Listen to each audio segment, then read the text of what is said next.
ఇరగవరం మండలం తూర్పు విప్పరు గ్రామంలో గ్రామ నాయకులు శేఖర్ వెంకటకృష్ణ పెచ్చటి శ్రీను కల్లుగీత కార్మిక సంఘ నాయకులు మహంకాళి నాయకత్వంలో ఇరగవరం మండలం తూర్పు విప్పరు గ్రామంలో పెద్ద ఎత్తున బీసీ సోదరులు తెలుగుదేశం పార్టీలోకి చేరడం జరిగింది। ఈ సందర్భంగా తనకు నియోజకవర్గ మాజీ శాసనసభ్యులు ఆరిమిల్లి రాధాకృష్ణ గారు వారికి కండువా కప్పి పార్టీలోకి ఆహ్వానించారు। ఈ సందర్భంగా వారు మాట్లాడారు। శేఖర్ గారు, వెంకటకృష్ణ గారు, అలాగే యువకులు పెచ్చటి సింగ్ గారు, కల్లుగీత కార్మిక సంఘ నాయకులు మహంకాళి గారు నాయకత్వంలో పెద్ద ఎత్తున బీసీ సోదరులు తెలుగుదేశం పార్టీలో చేరిన వారందరికీ కూడా స్వాగతం సుస్వాగతం తెలియజేసుకుంటూ తెలుగుదేశం పార్టీలో వీరందరినీ కూడా స్వాగతం తెలియజేసుకుంటూ వీరందరూ కూడా బీసీ సామాజిక వర్గానికి చెందినటువంటి వ్యక్తులు 4 సంవత్సరాల 9 నెలల వైఎస్ఆర్ కాంగ్రెస్ పార్టీ ప్రభుత్వ వైఖరికి విసుగు చెంది జగన్మోహన్ రెడ్డి గారి నాయకత్వం పట్ల విశ్వసనీయత పోయి వీరందరూ కూడా ఈ ప్రభుత్వం ద్వారా ఎటువంటి ప్రయోజనాలు రాలేదు, ఈ ప్రభుత్వం వచ్చిన తర్వాత పడినటువంటి కష్టాలని అందరూ కూడా ఏ విధంగా ఇబ్బందులు పడ్డారో తెలియజేస్తూ వారందరూ కూడా రాబోయే రోజుల్లో మరలా తెలుగుదేశం జనసేన ప్రభుత్వం అధికారంలోకి రావాలి, చంద్రబాబు నాయుడు గారి నాయకత్వంలో పనిచేయాలని ఒక ఆలోచనతో, అదేవిధంగా చంద్రబాబు నాయుడు గారు అయితేనే ఈరోజు రాష్ట్రం బాగుపడుతుంది, మన పిల్లల భవిష్యత్తు బాగుంటుందనే ఒక ఆలోచనతో వారందరూ కూడా ఈరోజు తెలుగుదేశం పార్టీలో పెద్ద ఎత్తున చేరడం చాలా సంతోషం, హర్షణీయమని ఈ సందర్భంగా తెలియజేసుకుంటున్నాం। ముఖ్యంగా వీరందరూ కూడా నాతో పంచుకున్నటువంటి అంశాలు, ఈ ప్రభుత్వం వచ్చిన తర్వాత ఎక్కువగా రైతాంగానికి చెందినటువంటి వీరందరూ కూడా వ్యవసాయానికి సంబంధించినటువంటి కూలీలుగా ఉన్నారు, వ్యవసాయం చేసుకునేటువంటి రైతులుగా ఉన్నారు।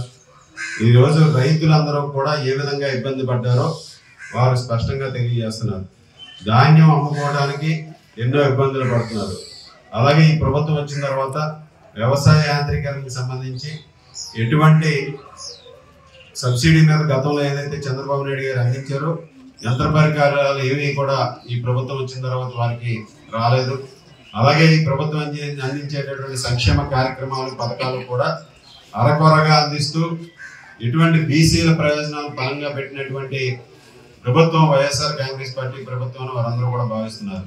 ఈరోజు ముఖ్యంగా గతంలో ఆదరణ పథకం ద్వారా కల్లుగీత కార్మికులకు అనేకమైనటువంటి పథకాలను అందించేవారు, పెన్షన్లు ఇచ్చేవారు। ఈరోజు వారికి రావాల్సినటువంటి పథకాలన్నింటినీ కూడా ఇతర నిధులన్నీ కూడా జగన్మోహన్ రెడ్డి డైవర్ట్ చేసి బీసీ సప్లాన్ నిధులన్నీ కూడా ఈరోజు వేరే కార్యక్రమాలకు వాడుకుని వారి ప్రచారాలకు వాడుకున్నటువంటి పరిస్థితిని ఈరోజు ప్రజలందరూ కూడా గమనిస్తున్నారు। స్వయం ఉపాధి పథకం ద్వారా గతంలో బీసీలకి రుణాలు అందిస్తే ఈ ప్రభుత్వం వచ్చిన తర్వాత వాటిని తొంగలో తొక్కింది। అలాగే కల్లుగీత కార్మికులు గతంలో ప్రభుత్వం అందించినటువంటి ప్రయోజనాలను కూడా ఈ ప్రభుత్వం వచ్చిన తర్వాత ఎటువంటి ప్రయోజనాలు వారికి అందలేదు। ఈ విధంగా బీసీల మీద దాడులు, అదేవిధంగా బీసీ నాయకుల్ని హత్యలు చేశారు। ఈ విధంగా బీసీలందరికీ కూడా చాలా ఇబ్బందులు పడినటువంటి పరిస్థితి ఉంది। ఈరోజు మరలా తెలుగుదేశం ప్రభుత్వం వస్తే వారందరికీ కూడా బాగుంటుందనే ఆలోచనతో వారందరూ కూడా పెద్ద ఎత్తున చేరడం జరిగింది। ముఖ్యంగా బీసీలకి వారిని అన్ని విధాలుగాను కూడా ఆదుకునే విధంగా బీసీలకి రక్షణ చట్టాన్ని, బీసీ రక్షణ చట్టాన్ని కూడా తెలుగుదేశం పార్టీ తీసుకురావడం వారందరూ కూడా ఆనందం వ్యక్తం చేస్తున్నారు। బీసీల మీద ఎటువంటి దాడులు జరిగినా, బీసీలని ఏదైనా ఈరోజు ఎవరైనా ఏదైనా చేసినా తప్పనిసరిగా వారందరికీ రక్షణగా ఉండే విధంగా బీసీ రక్షణ చట్టాన్ని ఈరోజు ఎస్సీ ఎస్టీ అట్రాసిటీ కేసు ఏ విధంగా ఉందో ఆ విధంగా బీసీలకు కూడా వారి మీద దాడులు ఆపడానికి కానీ వారి మీద ఏదైనా దాడులు చేయిస్తున్న వాటన్నింటినీ కూడా ఆపడం కోసం బీసీ రక్షణ చట్టాన్ని కూడా ఈరోజు ప్రభుత్వం తీసుకురావడానికి ఒక హామీ కూడా ఇవ్వడం జరిగింది। ఈరోజు వాళ్ళందరూ కూడా దాన్ని స్వాగతిస్తున్నారు। ఈస్ట్ వేపర్ గ్రామంలో బీసీ సంఘ నాయకులు, అదేవిధంగా బీసీలు అందరూ కూడా ఈరోజు పార్టీలో చేరి వారందరూ కూడా రాబోయే రోజుల్లో తెలుగుదేశం పార్టీకి సేవలు అందించేందుకు రాబోయే 2024 మరొక 62 రోజుల్లో ఎన్నికలు వస్తున్నాయి।